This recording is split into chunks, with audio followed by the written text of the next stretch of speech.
Ani akan menerangkan tentang Pancasila ya. Ya. Ini Garuda lambang negara Indonesia ya, lambang negara Indonesia, Pancasila. Pancasila sampah, ini sampah, ini Pancasila sampah ya. Kotoran yang bijak-bijak Pancasila ya, namanya Pancasila sampah.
Nah, Pancasila itu sendiri selama ini tergantung yang merawat. Pancasila tatkala dirawat oleh Bung Karno, Pancasila itu ditafsirkan oleh Bung Karno sesuai dengan pahamnya. Karena Bung Karno berpaham nasakom, punya cita-cita untuk menyatukan nasionalisme, agama, dan komunis, maka Pancasila versi Soekarno mengizinkan komunis untuk hidup subur di Indonesia. Walaupun komunis itu sendiri tidak sesuai dengan sila pertama dari Pancasila, tapi karena kebijakan politiknya adalah di tangan Soekarno, dan Soekarno yang merawat Pancasila, maka Pancasila ini ibarat bayi. Jadi kalau kita mau sampaikan bayi, ini anak kecil ini tergantung orang tuanya. Mau dibikin Yahudi, mau dibikin Nasrani, atau mau dibikin apa? Persis, Pancasila seperti bayi ya, mau dibawa kemana? Nah, karena Soekarno membawa kepada paham nasakom, maka komunis bisa hidup dengan subur di bawah naungan Pancasila versi Soekarno. Begitu Soeharto memimpin, berkuasa di Orde Baru, Soeharto ini berpaham kejawen. Karena itu setiap tafsiran Pancasila selalu dikait-kaitkan dengan keyakinan masyarakat Jawa kuno, saudara.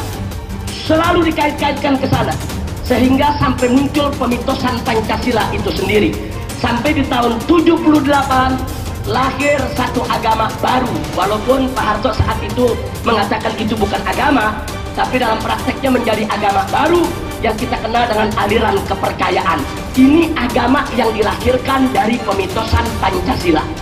Karena Pancasila dijadikan satu mitologi, kemudian akhirnya melahirkan satu kepercayaan kepada Tuhan Yang Maha Esa yang membenarkan semua agama, lahir yaitu aliran kepercayaan pada tahun 77 yang kemudian pada tahun 78 dimasukkan dalam TAP MPR RI tentang GBHN. Nah, jadi kita bisa lihat Pancasila tergantung siapa yang rawat. Nah, karena Soeharto seorang anti PKI, maka PKI tidak bisa hidup lagi di bawah Pancasila versi Soeharto ya. Nah, kemudian begitu Soeharto tumbang, masuk ke era reformasi. Nah, sekarang begitu kita masuk ke era reformasi, Pak Habibie yang berkuasa. Nah, karena Pak Habibie ini walaupun merupakan sisa-sisa daripada Orde Baru, tapi masih punya visi keislaman. Sehingga di bawah Habibie lahir undang-undang yang membolehkan daerah istimewa Aceh untuk menjalankan syariat Islam yang tidak pernah terjadi sepanjang Orde Lama dan Orde Baru ya. Artinya di sini Habibie menafsirkan Pancasila dengan versi Islamnya, bahwa Pancasila ini harus dirawat dengan rawatan Islam. Karena itu Pancasila tidak boleh dijadikan sebagai penghalang penerapan syariat Islam. Akhirnya syariat Islam gol di Aceh, ya ikhwah. Itu zaman Habibie golnya undang-undang tersebut. Nah kemudian begitu Habibie tumbang, naik Gus Dur. Karena Gus Dur ini seorang liberal sejati, pemikirannya bebas, akibatnya Gus Dur pun merawat Pancasila dengan pahamnya yang mengusung kebebasan. Karena itu jangan kaget tatkala Gus Dur mengusulkan supaya TAP MPRS nomor 25 tahun 66 dicabut. Itu TAP MPRS tentang pelarangan PKI, pembubaran PKI dan pelarangan dari paham komunisme. Nah kenapa Gus Dur minta itu dicabut? Karena Gus Dur itu seorang liberal sejati. Orang mau jadi muslim, mau jadi kafir, mau agamanya gado-gado, mau jadi komunis, itu dianggap hak asasi manusia, ya ikhwan. Nah sehingga Pancasila di bawah asuhan Gus Dur memberi peluang kembali kepada paham-paham semacam itu untuk hidup dengan subur. Makanya jangan kaget kemudian bagaimana partai-partai yang yaitu berhaluan ke kiri-kirian itu bisa hidup dengan bebas, bisa mengekspresikan dengan bebas, bahkan mereka bisa menjadi anggota DPR, kemudian bukan hanya sekedar anggota DPR, menjadi ketua komisi di DPR RI, dan berani langsung menulis buku dengan judul "Saya Bangga Jadi Anak PKI". Anak PKI masuk parlemen, itu ditulis dalam buku, kita tidak memfitnah, ada bukunya. Nah jadi kita bisa lihat ini karena kebebasan yang diusung oleh Gus Dur. Begitu Gus Dur tumbang, naik Megawati. Megawati pemahamannya tidak jauh berbeda dengan sang ayah, ya ikhwah. Nah, jadi beliau ini mewarisi daripada paham ayahnya. Jadi bagaimana ayahnya dulu berhaluan kiri di dalam memahami Pancasila, tidak beda. Megawati pun memberikan keluasan kepada paham kiri untuk diterima di bawah naungan Pancasila. Nah kemudian begitu Megawati tumbang, naik SBY saat ini. Nah, ini SBY ini saudara, pada saat kampanye untuk menjadi presiden, beliau punya kontrak politik dengan Partai Keadilan Sejahtera PKS. Jadi PKS waktu diminta untuk mendukung SBY menyodorkan 15 kontrak politik. Salah satunya adalah kalau SBY ingin didukung oleh PKS, salah satunya tidak boleh melakukan dikotomi antara Pancasila dan agama Islam. Karena selama ini yang dilakukan oleh Orde Lama, Orde Baru, dan lainnya selalu melakukan dikotomi antara kedua ini, saudara. Sehingga Islam selalu disuruh berkelahi sama Pancasila. Nah akibatnya pejuang-pejuang syariat Islam yang terjebak, mereka mengkafir-kafirkan Pancasila, memurtad-murtadkan Pancasila.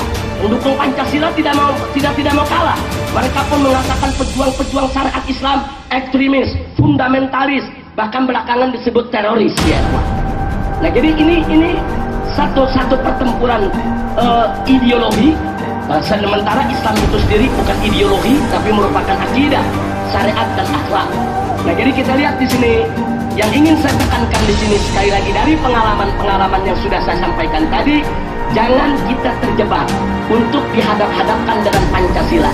Begitu kita terjebak, maka kita akan repot untuk menghadapi segala tuduhan ketimbang formalisasi syariat Islamnya, ya ikhwah.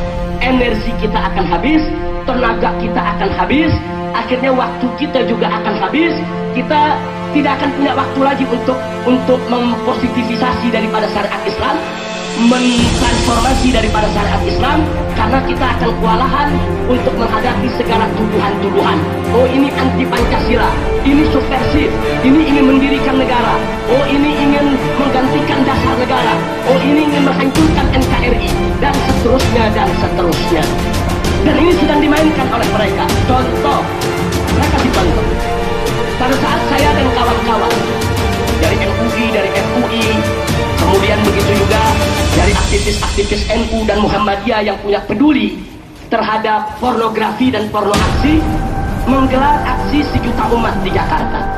Kita turun, aksi 1 juta umat di Jakarta. Tujuannya apa? Hanya untuk mendukung keluarnya disahkannya RUU anti pornografi dan porno aksi. Besoknya Gus Dur dan kawan-kawan juga menggelar aksi. Walaupun yang hadir bisa terhitung, tidak banyak ya ikhwan. Tapi yang menarik, aksi itu diberikan nama Aksi Bhinneka Tunggal Ika. Aksi menyelamatkan Pancasila. Aksi menyelamatkan UUD 1945. Artinya apa? Gus Dur dan kawan-kawan mencoba untuk mencari momentum agar para pejuang syariat dihadap-hadapkan kembali dengan Pancasila ya ikhwan. Karena kalau itu berhasil, berarti pejuang syariat ini anti Pancasila, musuh Pancasila, mau mendirikan negara, mau membubarkan NKRI, mau merusak Bhinneka Tunggal Ika, dan seterusnya dan seterusnya. Tapi alhamdulillah upaya tersebut tidak berhasil. Nah, cuman kita mesti waspada. Upaya-upaya mereka yang anti penegakan syariat Islam akan selalu berupaya untuk mendorong kita dihadap-hadapkan dengan Pancasila. Maka itu jangan terjebak. Sekali lagi, jangan terjebak oleh apa yang mereka sedang upayakan. Maka itu di sini saya tuliskan Pancasila. Tidak ada satupun sila dari Pancasila yang melarang penerapan syariat Islam. Tidak ada. Bahkan jika sila-sila dalam Pancasila dipahami secara benar, justru menjadi pintu gerbang untuk penerapannya. Artinya, kalau mereka orang-orang sekuler mencoba menjadikan Pancasila sebagai tameng, sebagai kendaraan untuk memberangus daripada gerakan-gerakan Islam, maka pejuang-pejuang syariat Islam harus pandai menggunakan siasat. Jangan biarkan mereka yang menafsirkan Pancasila. Jangan biarkan mereka yang menerjemahkan Pancasila. Jangan biarkan mereka yang merawat Pancasila. Syukran ya Rabbi, syukran.